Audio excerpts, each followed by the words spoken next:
Sige, wag nang ikat. Ay, ikat mo na lang. Ikat mo! Ikaw magkakat. Ikaw! Sabi ko, mabilis lang daw sila. Mabilis lang Okay. daw. Umabot na tayo. 1, 2, 3, go. Good day, everyone. Yung napunta sa akin topic is the 9 events of instruction. Introduction. Kuya Mandy, pwedeng pabasa po. Introduction. In 1965, Robert Gagne proposed a series of events that are associated with and address the mental conditions for learning. Each of the 9 events of instruction is highlighted below, followed by sample methods to help implement the events in your own instruction. Use Gagne's 9 events in conjunction with Bloom's revised taxonomy to design engaging and meaningful instruction.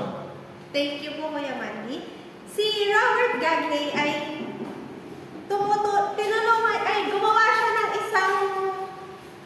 gumawa siya ng isang theory na pwedeng makatulong sa mga guro na mas maging aktibo yung mga estudyante sa pag-aaral at paano mas mapadali yung pag-aaral ng mga estudyante. The 9 events of instruction. First, gain attention of the student. Ensure the learners are ready to learn and participate in activities by presenting a stimulus to capture their attention. Yung mga guro, syempre, tayong mga guro, kailangan nating makuha yung attention ng ating estudyante para mas matuto sila at mas mapadali yung pag-aaral nila or mag-boost yung, yung confidence nila sa pag-aaral. Next, inform student from the objective. Inform student of the objectives or outcomes for the course and individual lesson to help them understand what they are expected to learn and do. Provide objectives before instruction begins. Siyempre, kailangan natin ipakita kung ano nga ba yung nilalaman ng objective natin, kung ano yung gagawin nila sa buong lesson. 3. Stimulate, recall, or prior learning. Jane, pwede pabasa. Number 3. 3. Stimulate recall of prior learning. Help students make sense of new information by relating it to something they already know or something they have already experienced. Thank you.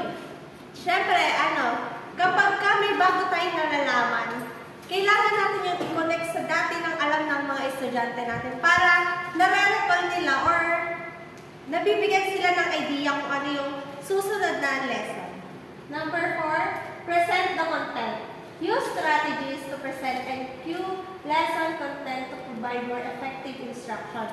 Organize and group content in meaningful ways and provide explanation after demonstration. Dito, pinapakita na natin kung ano yung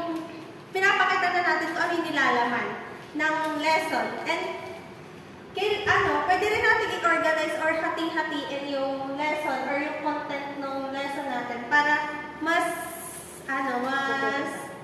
malinaw or mas maintindihan natin ng ating mga estudyante kung ano nga ba yung laman ng lesson. 5. Provide learning guidance. Kuya Mandy, pwede pabasa. Number 5. Provide learning guidance. Advise students of strategies to aid them in learning content and of resources available. In other words, help students learn how to learn. Okay, thank you po. As a teacher, kailangan natin bigyan ng strategy yung mga estudyante natin kung paano mas mapapabilis yung kanilang pagkatuto o yung pag-aaral nila. Like example, yung mga math teacher, gumagawa sila ng paraan para i-introduce sa mga estudyante natin na paano mapadali. Kasi di ba pag math, sinabing math, parang pumapasok sa isip ng mga estudyante mahirap, komplikado. So yung mga math teacher, gumagawa sila ng solusyon para mas mapadali yung mga trabaho or yung pagsasolve ng problem. 6. Elicit performance practice. Oscar, pabasa.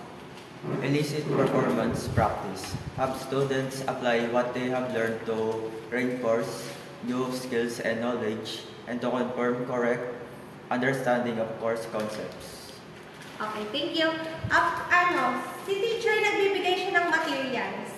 magbibigay siya ng materials na pwedeng paggayahan or sundan ng mga estudyante para mas mapabilis yung pag-aaral nila. 7. Jane, pwede pabasa. 7. Provide feedback. Provide timely feedback of student performance to access and facilitate learning and to allow students to identify gaps in understanding before it's too late. Thank you. Yung feedback, meron po tayong tatlo. Yung confirmatory feedback, evaluative feedback, and remedial feedback.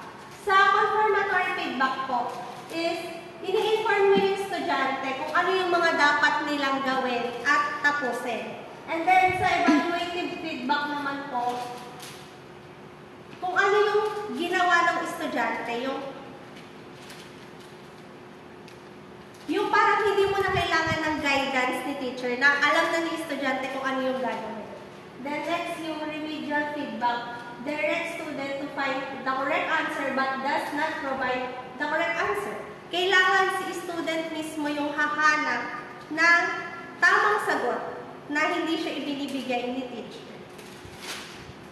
Na 8, assess performance. Test whether the expected learning outcome have been achieved on previously stated course objectives. Okay. Pag po tapos na pag-aralan, natapos na yung lesson, kailangan na as a teacher, alam natin na may natutunan yung estudyante. Kung ano yung pwede tayo dito magbigay. Dito na tayo nagbibigay ng mga test, quiz, or yung mga exam na ina-assess na natin kung ano nga ba yung natutunan ng ating mga estudyante. And then last is enhance retention and transfer. Help learners retain more information by providing them opportunities to connect course concept to potential real-world application. Then next, dito na po yung dine-demonstrate na nila sa sarili nilang tahanan or sila sa buhay na nila kung ano yung natutunan nila sa buong course or sa buong lesson. And thank you for listening.